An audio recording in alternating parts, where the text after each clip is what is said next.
Zero का आविष्कार आर्यभट्ट ने किया। कब किया? 495 ईस्वी। इसका मतलब 495 से पहले जीरो थी ही नहीं। तो फिर 100 सिर रावण को दुर्योधन के कैसे गिने गए? 10 मुंडियां कैसे गिनी गई रावण की?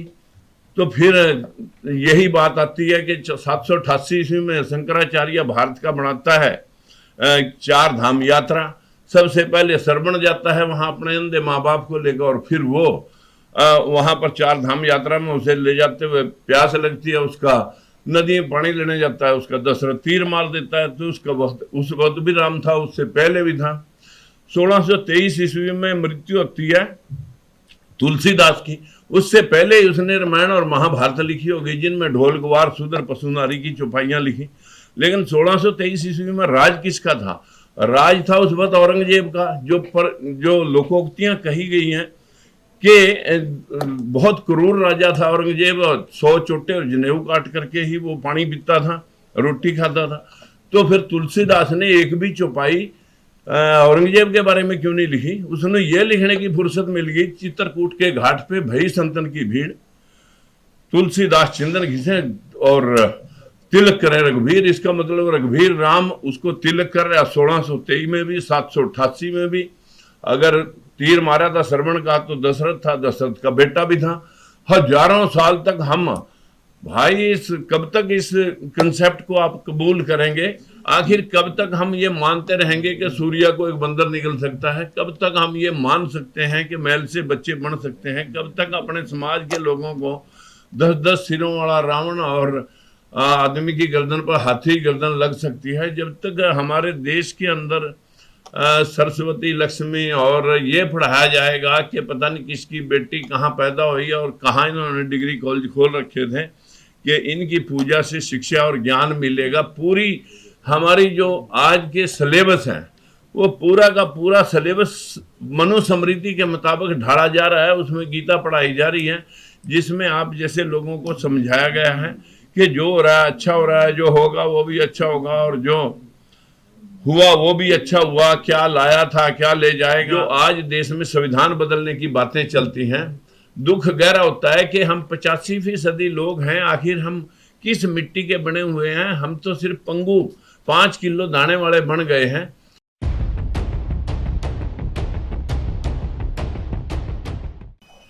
सबसे पहले सभी ऑडियंस का और डाइस पे बैठे सभी लोगों का मैं अभिवादन करता हूँ।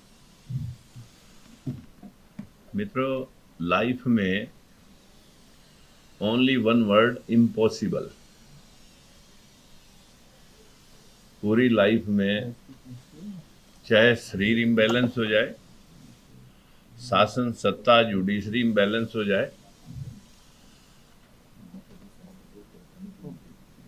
उस स्थिति में न देश और न लाइफ दोनों को जद्दोजहद के साथ जूझना पड़ता है। आज देश के अंदर हमारा पूरा सिस्टम इम्बैलेंस है। इसको बैलेंस करने के लिए 150 वर्ष पहले फूले साहब शिक्षा प्राप्त करने के बाद जब उनको प्रताड़ित किसी शादी में किया गया, तब उसे ऐसा महसूस हुआ कि सिस्टम तो मैं कितना भी क्वालिफाइड हूं, लेकिन मेरे को बराबरी का तो कहीं दर्जा दिखाई नहीं दे रहा, और जो लोग मुझे प्रताड़ित कर रहे हैं या मुझे नीच बनाने पे लगे हुए हैं, किसी बारात का ये उदाहरण है। और वहीं से उसने इस संकल्प लिया कि मैं इस सिस्टम को सुधारने का पूरा प्रयास करूंगा। और ऐसी एक ही एग्जाम्पल है पूरे देश में, चाहे कबीरदास हैं, रविदास हैं, गौतम बुद्ध हैं, या पेरियारी रामास्वामी हैं, गाड़गे साहब हैं, नारायणा गुरु जी हैं, और साहू जी महाराज हैं, और जिनकी आज तस्वीरें हम यहाँ पर देख रहे हैं, जहाँ सर छोटू राम है, और बाबा साहब भीमराव अम्बेडकर, और दूसरे बहुत सारे समाज सुधार किस देश में हुए। लेकिन अगर सही मायने में किसी ने 150 वर्ष पहले इस बात को उठाया था तो वो एक दंपति जिसमें पत्नी को इन्वॉल्व किया।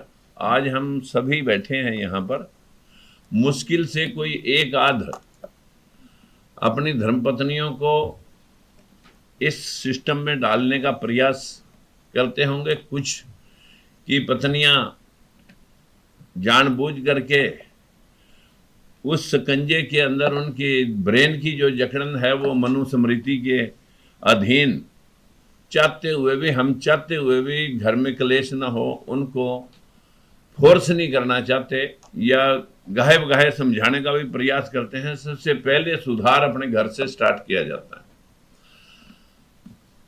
सबसे पहला सुधार फूले साहब ने अपने घर में किया। पिता ने भी उनको एक किस्म से साथ न दे करके अनॉइड किया और उसको घर से निकाल दिया। एक व्यक्ति के अगर घर में रहना है तो इस मनुस्मृति को आप चैलेंज नहीं करेंगे, स्कूल बंद कर दें, और अगर घर में नहीं रहना तो घर छोड़ दें, फिर जो मर्जी करें। उन्होंने घर छोड़ दिया था, लेकिन उस बात को, अपने बाप की बात को भी कबूल नहीं किया था। ये एक बहुत बड़ा विजन उसके ब्रेन में था, जिसकी वजह से आज आप शिक्षाविद होकर के, चाहे भाई रतनलाल प्रोफेसर जी हैं और चाहे आप लोग हैं जिनको पढ़ने का अधिकार ही नहीं था मनुस्मृति के मुताबिक, आज आप इस चेयर पे बैठे ना होते अगर फूले साहब अपना पूरा जीवन, सर्वस्व जीवन आप पे निछावर ना करते।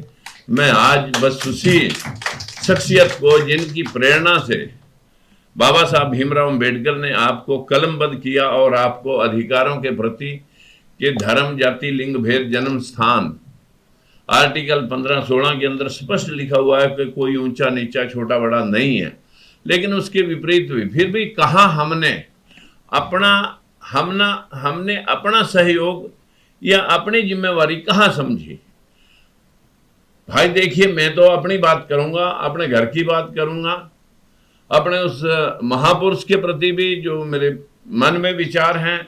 बलराज मलिक जी ने मेरे को बुलाया, मैंने कहा जी ठीक है, हम जिन दो महापुरुषों की प्रेरणा उत्तर भारत में पाकर के, बाबा साहब भीमराव अम्बेडकर, महात्मा ज्योतिबा फूले, जिनके विचारधारा से ओतप्रोत हम काम करते हैं दिन और रात, और मनुस्मृति के जो धज्जियां उड़ाने का काम सर्वप्रथम प्रोफेसर रतनलाल जी और लक्ष्मण यादव जो है ना, ये तो कर ही रहे थे, लेकिन राजनीतिक आदमी कोई भी, क्योंकि जिन्होंने वोट लेने हैं वो एक शब्द भी डाइस पे खड़ करके मनुस्मृति के खिलाफ बोलने की हिम्मत नहीं जुटा सका। सर्वप्रथम हमने इस बात का खुलासा जब स्टार्ट किया तो बहुत सारे लोगों ने पीछे आपने देखा होगा कि बहुत सारे लोग हमलावर हुए, लेकिन उस बात को नज़रअंदाज करते हुए कि लाइफ में एक दिन आना और जाना बना हुआ है। जब फूले साहब, बाबा साहब भीमराव अम्बेडकर और जिन लोगों ने इतनी पुस्तकें लिखी, पेरियार रामास्वामी जिसकी ललई सिंह यादव और बाबू जगदेव प्रसाद जैसे लोगों को गोली मार दी गई, तो हमारा क्या अस्तित्व है। लेकिन फिर भी मैं ये कह सकता हूँ कि हरियाणा सरकार में मैं 2 बार मंत्री रहा और दोनों बार इसी भेदभाव के खिलाफ युद्ध हुआ और दोनों नेताओं को हमने चैलेंज किया और उस चैलेंज में अपनी बलि तो आई, लेकिन उनको भी औकात सिखाई। बंसीलाल दोबारा सत्ता में नहीं जा सका, ऊपर गया। चौटाला भी 10 साल की जेल काट के उसी 3200 जेबीटी टीचर्स के भेदभाव के बदले में वो भी अभी आपके सामने जेल काट के आया। और पीछे बीजेपी की मनुस्मृति के मुताबिक जो आज देश में संविधान बदलने की बातें चलती हैं, दुख गहरा होता है कि हम 85% लोग हैं, आखिर हम किस मिट्टी के बने हुए हैं। हम तो सिर्फ पंगु 5 किलो दाने वाले बन गए हैं। और हमारे जितने अधिवक्ता यहाँ पर बैठे हैं, हमें दुख होता है कि जितने भी फैसले सुप्रीम कोर्ट में होते हैं, कहीं ऐसा ना हो कि आप लोगों को लोग, क्योंकि आपको दिया हुआ केस नीचे से वकीलों को लोग, हमारे गरीब से गरीब आदमी भी उन वकीलों को चूज करते हैं कि इसकी जज से लाइनमेंट ठीक है या ये बड़ी कास्ट का है, इसका शायद जातीय प्रभाव पड़ेगा, फैसले के ऊपर इसकी बात सुन ली जाएगी और हमारे लोगों को केस नहीं मिलते। आप इसी में भी कमजोर होते जा रहे हो। आखिर हमें एक दिन मिल करके सबको एक विरोध करना पड़ेगा। जिस प्रकार से जंग फूले साहब ने लड़ी थी, उसी प्रकार की जंग हमें भी लड़नी पड़ेगी। आखिर कब तक हम ये मानते रहेंगे कि सूर्य को एक बंदर निकल सकता है? कब तक हम ये मान सकते हैं कि मैल से बच्चे बन सकते हैं? कब तक अपने समाज के लोगों को 10-10 सिरों वाला रावण और आदमी की गर्दन पर हाथी गर्दन लग सकती है? जब तक हमारे देश के अंदर सरस्वती लक्ष्मी और ये पढ़ाया जाएगा कि पता नहीं किसकी बेटी कहाँ पैदा हुई और कहाँ इन्होंने डिग्री कॉलेज खोल रखे थे कि इनकी पूजा से शिक्षा और ज्ञान मिलेगा। पूरी हमारी जो आज के सिलेबस हैं वो पूरा का पूरा सिलेबस मनुस्मृति के मुताबिक ढाला जा रहा है। उसमें गीता पढ़ाई जा रही है, जिसमें आप जैसे लोगों को समझाया गया है कि जो हो रहा है अच्छा हो रहा है, जो होगा वो भी अच्छा होगा और जो हुआ वो भी अच्छा हुआ, क्या लाया था क्या ले जाएगा, जो ये समझाया जा रहा है। अगर किसी की बहन बेटी के साथ रेप हो गया, क्या वो अच्छा हो गया? किसी का मर्डर हो गया, क्या वो अच्छा हो गया? अगर किसी की किडनैपिंग होगी, क्या अच्छा हो गया? किसी का परिवार कत्ल कर दिया गया, क्या वो अच्छा हो गया? मनुस्मृति ये सिर्फ आप लोगों के लिए, या गीता आप लोगों के लिए बताती है, जिसकी कसमें आप हाथ रख के खुलवाते हो हर फैसले के अंदर के गीता पे हाथ रख के कसम ले। जब आप उसकी कसम दिलवाते हैं तो इसका मतलब ये है कि गीता ही पवित्र ग्रंथ हमारे देश का वही सर्वमान्य है, जिसमें लिखा हुआ है कि कर्म किए जा बंदे, फल की इच्छा मत करे इंसान। यही गीता ज्ञान के 4 वर्णीय व्यवस्था में एक ऊपर कमाएगा बैठ करके, जो मोस्ट इंटेलिजेंट बाहर से आर्यन सभ्यता आई, जो इंटेलिजेंट थे वो तो काका की कलम, काका का पेन, काका की शही, जो लिख दिया वही सही। हमें तो पढ़ने लिखने का अधिकार था नहीं। जो जो रचनाएं उन लोगों ने लिख दी, उन्हीं रचनाओं के ऊपर हम आज तक बैठे हैं कि जीरो का आविष्कार आर्यभट्ट ने किया। कब किया? 495 ईस्वी। इसका मतलब 495 से पहले जीरो थी ही नहीं। तो फिर 100 सिर रावण को दुर्योधन के कैसे गिने गए? 10 मुंडियां कैसे गिनी गई रावण की? तो फिर यही बात आती है कि 788 ईस्वी में शंकराचार्य भारत का बनाता है 4 धाम यात्रा। सबसे पहले श्रवण जाता है वहां अपने अंधे माँ बाप को लेकर, और फिर वो वहां पर 4 धाम यात्रा में उसे ले जाते हुए प्यास लगती है, उसका नदी में पानी लेने जाता है, उसका दशरथ तीर मार देता है। तो उसका वक्त उस वक्त भी राम था, उससे पहले भी था।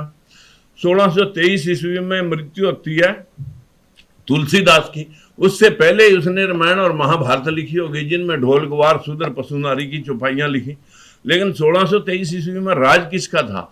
राज था उस वक्त औरंगजेब का। जो लोकोक्तियां कही गई हैं कि बहुत क्रूर राजा था औरंगजेब, 100 चोटे और जनेऊ काट करके ही वो पानी पीता था, रोटी खाता था। तो फिर तुलसीदास ने एक भी चौपाई औरंगजेब के बारे में क्यों नहीं लिखी? उसने ये लिखने की फुर्सत मिल गई, चित्रकूट के घाट पे भई संतन की भीड़, तुलसीदास चिंतन घिसे और तिलक करे रघुवीर। इसका मतलब रघुवीर राम, उसको तिलक कर रहा 1623 में भी, 788 में भी। अगर तीर मारा था श्रवण का तो दशरथ था, दशरथ का बेटा भी था। हजारों साल तक हम भाई कब तक इस कंसेप्ट को आप कबूल करेंगे? लेकिन हमारे गुरु ग्रंथ साहब में भी लिखा हुआ है कि एक राम दशरथ का बेटा, एक राम घट घट में बैठा, एक राम का सकल पसारा, एक राम दुनिया से न्यारा। भाई ये पंच तत्व जिसको हम भगवान का प्रारूप मानते हैं, वैसे भूमि, गैसे गगन, वैसे वायु, ऐसे अग्नि और नैसे नीर, ये पंच तत्व सृष्टि का निर्माण करते हैं। लेकिन लोगों ने कह दिया कि सृष्टि का निर्माण तो ब्रह्मा जी ने अपनी पुत्री गायत्री के साथ शादी करके और फिर ये सृष्टि रचाई। जब तक हमारा समाज इस बात के ऊपर चल रहा हो, आप अधिवक्ता बने रहे, मैं पॉलिटिशियन बना रहा हूं, कोई प्रोफेसर बना रहा है, देयर इज नो वैल्यू। कुछ भी इस बात की वैल्यू नहीं है। हमें वैल्यू क्रिएट करनी पड़ेगी, हमें समझना पड़ेगा। हमने अपनी बात को मनवाने के लिए 85% लोगों को अपनी एम्बिशन क्रिएट करनी पड़ेगी, तब जाके कहीं देश में बदलाव हो सकता है। बस मैं इन्हीं शब्दों के साथ, मलिक साहब ने याद किया, मैं आपसे धन्यवाद करूंगा कि आप भी अपनी जिम्मेवारी समझें। 3 बार सत्ता को छोड़ करके आपके बीच में लड़ाई लड़ रहा हूं।